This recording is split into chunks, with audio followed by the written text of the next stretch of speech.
أعوذ بالله من الشيطان الرجيم. بسم الله الرحمن الرحيم. ياسين والقرآن الحكيم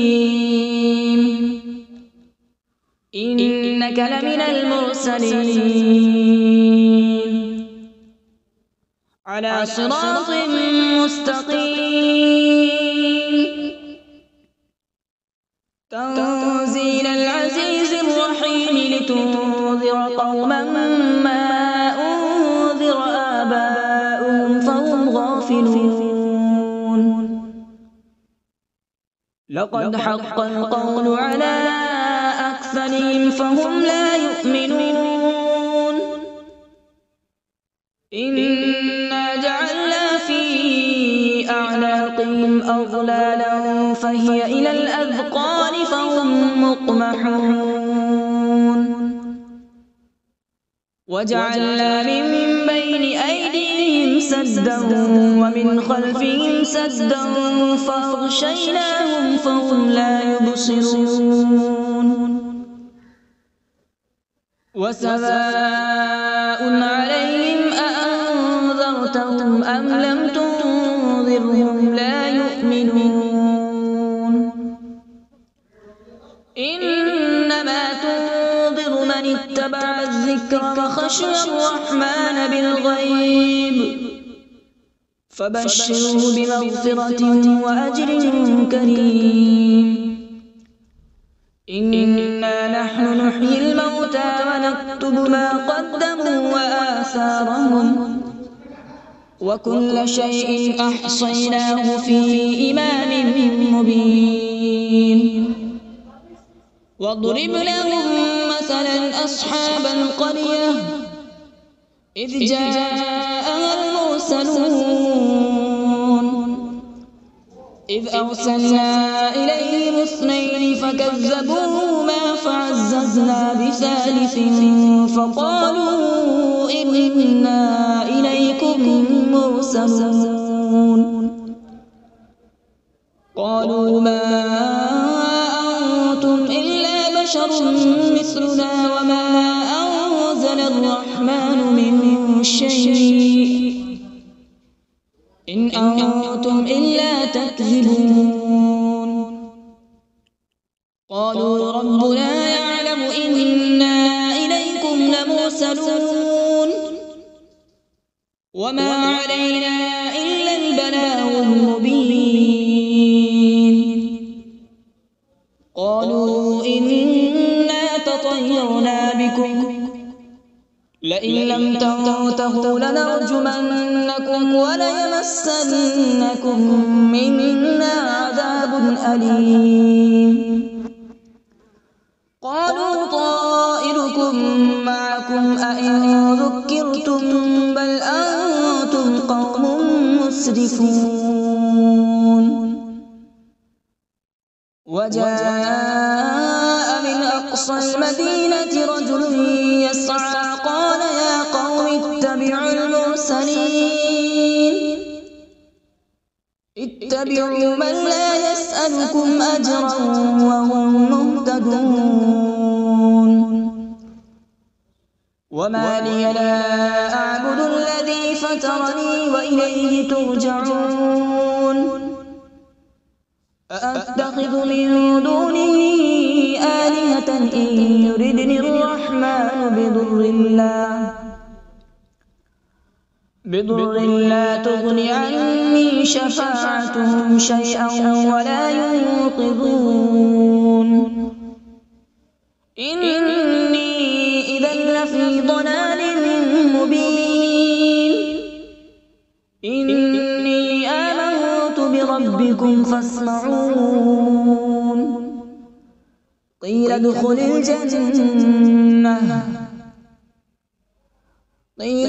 الجنة قال يا ليت قومي يعلمون بما غفر لي ربي وجعلني من المكرمين. وما أنزلنا على السماء وما كنا منزلين إن كانت إلا صيحة واحدة فإذا هم خامدون يا حسرة على العباد ما يأتيهم من رسول إلا كانوا به يستهزئون ألم يروا كم أهلكنا قبلهم من القرون أنهم إليهم لا يرجعون وإن كل لما جميع لدينا محضرون وآية لهم الأرض الميتة أحييناها وأخرجنا منها حبا فمنه يأكلون وجعلنا فيها جنات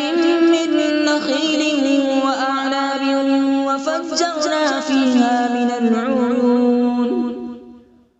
وجعلنا فيها جنات من نخيل وأعناب وفجرنا فيها من العيون ليأكلوا من ثمره وما عملته أيديهم أفلا يشكرون سبحان الذي خلق الأزواج كلها مما تنبت الأرض ومن أنفسهم ومما لا يعلمون وآية لهم الليل نسلخ منه النهار فإذا هم مظلمون والشمس تجري لمستقر لها ذلك تقدير العزيز العليم والقمر قدرناه منازل حتى عاد كالعرجون القديم لا الشمس ينبغي لها أن تدرك القمر ولا الليل سابق النهار وكل في فلك يسبحون وآية لهم أنا حملنا ذريتهم في الفلك المشحون وخلقنا لهم من مثله ما يركبون وإن نشأ نغرقهم فلا صريخ لهم ولا هم ينقذون إلا رحمة منا ومتاعا إلى حين وإذا قيل لهم اتقوا ما بين أيديكم وما خلفكم لعلكم ترحمون وما تأتيهم من آية من آيات ربهم إلا كانوا عنها معرضين وإذا قيل لهم أنفقوا مما رزقكم الله قال الذين كفروا للذين آمنوا أنطعم من لو يشاء الله أطعمه إن أنتم إلا في ضلال مبين ويقولون متى هذا الوعد إن كنتم صادقين ما ينظرون إلا صيحة واحدة تأخذهم وهم يخصمون فلا يستطيعون توصية ولا إلى أهلهم يرجعون ونفخ في الصور فإذا هم من الأجداث إلى ربهم ينسلون قالوا يا ويلنا من بعثنا من مرقدنا هذا ما وعد الرحمن وصدق المرسلون إن كانت إلا صيحة واحدة فإذا هم جميع لدينا محضرون فاليوم لا تظلم نفس شيئا ولا تجزون إلا ما كنتم تعملون إن أصحاب الجنة اليوم في شغل فاكهون هم وأزواجهم في ظلال على الأرائك متكئون لهم فيها فاكهة ولهم ما يدعون سلام قولا من رب رحيم وامتازوا اليوم أيها المجرمون ألم أعهد إليكم يا بني آدم ألا تعبدوا الشيطان إنه لكم عدو مبين وأن اعبدوني هذا صراط مستقيم ولقد أضل منكم جبلا كثيرا أفلم تكونوا تعقلون هذه جهنم التي كنتم توعدون اصلوها اليوم بما كنتم تكفرون اليوم نختم على أفواههم وتكلمنا أيديهم وتشهد أرجلهم بما كانوا يكسبون ولو نشاء لطمسنا على أعينهم فاستبقوا الصراط فأنى يبصرون ولو نشاء لمسخناهم على مكانتهم فما استطاعوا مضيا ولا يرجعون ومن نعمره ننكسه في الخلق أفلا يعقلون وما علمناه الشعر وما ينبغي له إن هو إلا ذكر وقرآن مبين لينذر من كان حيا ويحق القول على الكافرين أولم يروا أنا خلقنا لهم مما عملت أيدينا أنعاما فهم لها مالكون وذللناها لهم فمنها ركوبهم ومنها يأكلون ولهم فيها منافع ومشارب أفلا يشكرون واتخذوا من دون الله آلهة لعلهم ينصرون لا يستطيعون نصرهم وهم لهم جند محضرون فلا يحزنك قولهم إنا نعلم ما يسرون وما يعلنون أولم ير الإنسان أنا خلقناه من نطفة فإذا هو خصيم مبين وضرب لنا مثلا ونسي خلقه قال من يحيي العظام وهي رميم قل يحييها الذي أنشأها أول مرة وهو بكل خلق عليم الذي جعل لكم من الشجر الأخضر نارا فإذا أنتم منه توقدون أوليس الذي خلق السماوات والأرض بقادر على أن يخلق مثلهم بلى وهو الخلاق العليم إنما أمره إذا أراد شيئا أن يقول له كن فيكون فسبحان الذي بيده ملكوت كل شيء وإليه ترجعون أعوذ بالله من الشيطان الرجيم بسم الله الرحمن الرحيم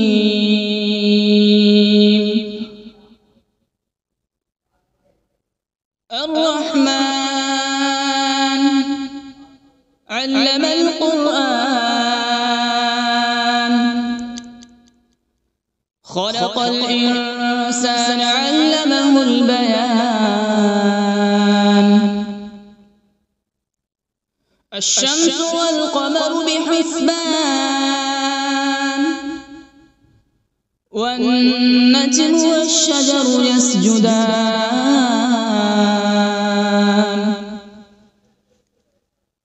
والسماء رفعها ووضع الميزان ألا تطغوا في الميزان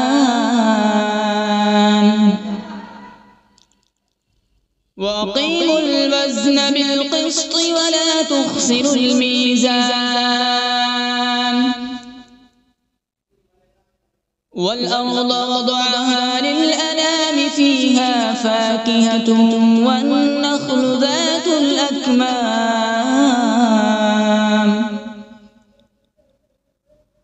والحب ذو العصف والريحان فبأي آلاء ربكما تكذبان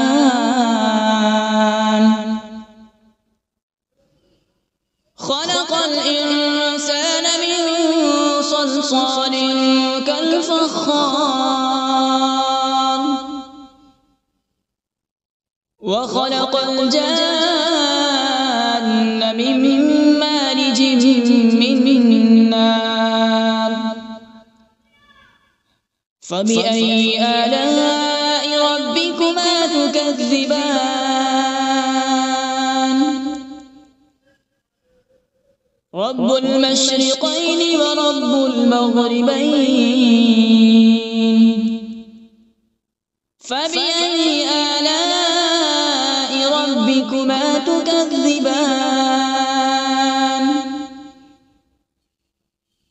مرج البحرين يلتقيان بينهما برزخ لا يبغيان فبأي آلاء ربكما تكذبان يخرج منهما اللؤلؤ والمرجان فبأي آلاء ربكما تكذبان وله الجوار المنشآت في البحر كالأعلام فبأي آلاء ربكما تكذبان كل من عليها فان ويبقى وجه ربك ذو الجلال والإكرام فبأي آلاء ربكما تكذبان يسأله من في السماوات والأرض كل يوم هو في شأن فبأي آلاء ربكما تكذبان سنفرغ لكم أيها الثقلان فبأي آلاء ربكما تكذبان يا معشر الجن والإنس إن استطعتم أن تنفذوا من أقطار السماوات والأرض فانفذوا لا تنفذون إلا بسلطان فبأي آلاء ربكما تكذبان يرسل عليكما شواظ من نار ونحاس فلا تنتصران فبأي آلاء ربكما تكذبان فإذا انشقت السماء فكانت وردة كالدهان فبأي آلاء ربكما تكذبان فيومئذ لا يسأل عن ذنبه إنس ولا جان فبأي آلاء ربكما تكذبان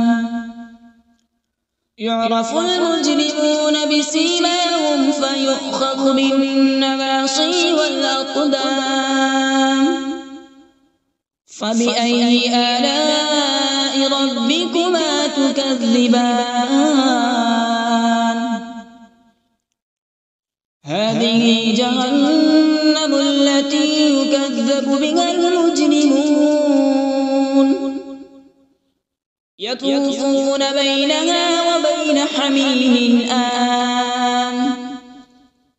فبأي آلاء ربكما تكذبان ولمن خاف مقام ربه جنتان فبأي آلاء ربكما تكذبان ذواتا أفنان فبأي آلاء ربكما تكذبان فيهما عينان تجريان فبأي آلاء ربكما تكذبان فيهما من كل فاكهة زوجان فبأي آلاء ربكما تكذبان متكئين على فرش بطائنها من استبرق وجنى الجنتين دان فبأي آلاء ربكما تكذبان فيهن قاصرات الطرف لم يطمثهن إنس قبلهم ولا جان فبأي آلاء ربكما تكذبان كأنهن الياقوت والمرجان فبأي آلاء ربكما تكذبان هل جزاء الإحسان إلا الإحسان فبأي آلاء ربكما تكذبان ومن دونهما جنتان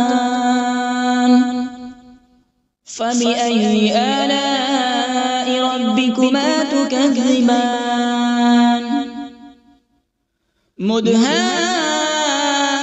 مدهامتان فبأي آلاء ربكما تكذبان فيهما عينان نضاختان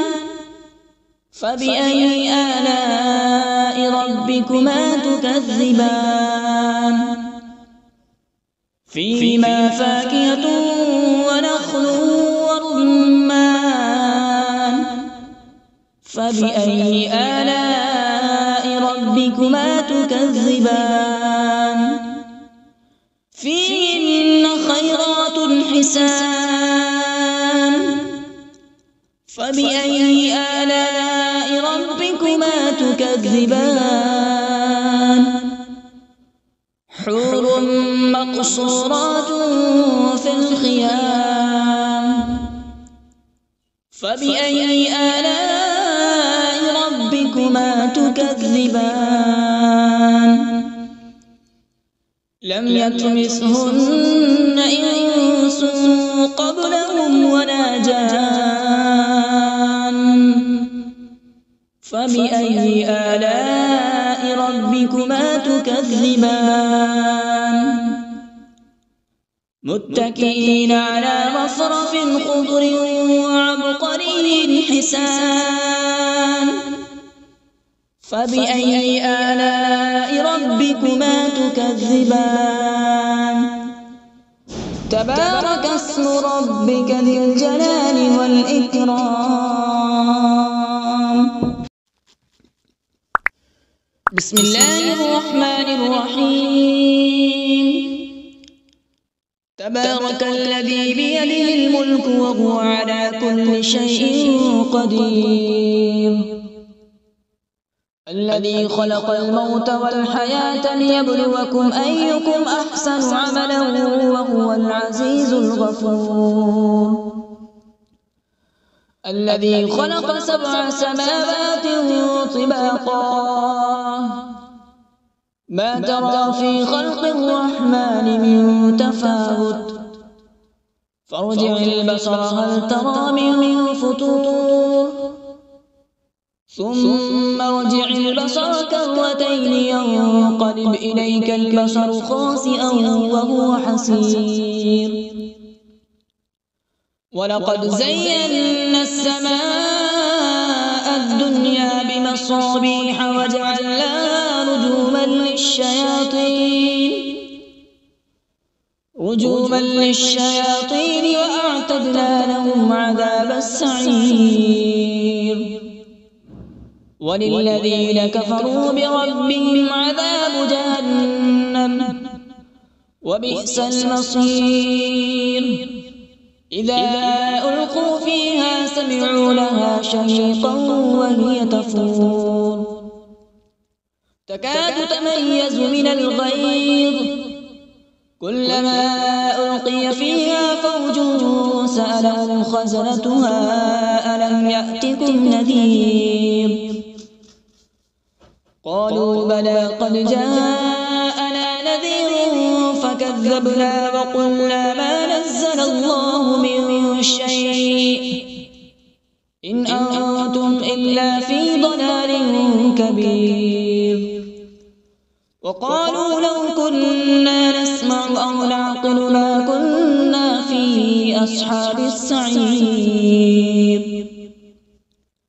فاعترفوا بذنبهم فسحقا لأصحاب السعير إن الذين يخشون ربهم بالغيب لهم مغفرة وأجر كبير وأسروا قولكم أو اجهروا به إنه عليم بذات الصدور ألا يعلم من خلق وهو اللطيف الخبير هو الذي جعل لكم الأرض ذلولا فامشوا في مناكبها وكلوا من رزقه وإليه النشور أأمنتم من في السماء أن يخسف بكم الأرض فإذا هي تمور أم أمنتم من في السماء أن يرسل عليكم حاصبا فستعلمون كيف نذير ولقد كذب الذين من قبلهم فكيف كان نكير أولم يروا إلى الطير فوقهم صافات ويقبض ما يمسكون إلا الرحمن إنه بكل شيء بصير أمن هذا الذي هو جند لكم ينصركم من دون الرحمن إن الكافرون إلا في غرور أمن هذا الذي يرزقكم إن أمسك رزقه بل لجوا في عتو ونفور أفمن يمشي مكبا على وجهه أهدى أمن يمشي سويا على صراط مستقيم قل هو الذي أنشأكم وجعل لكم السمع والأبصار والأفئدة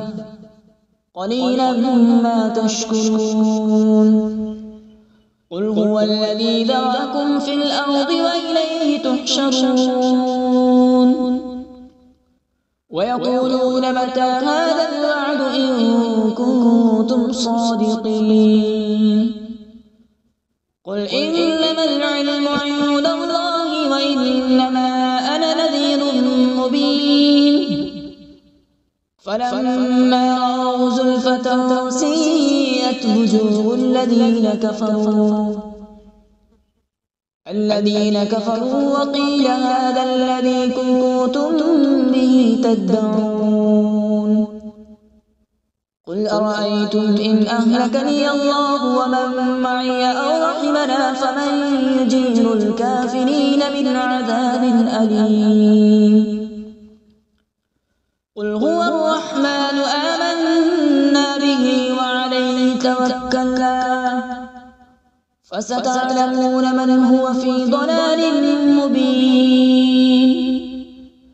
قل أرأيتم إن أصبح ماؤكم غورا فمن يأتيكم بماء معين صدق الله العظيم.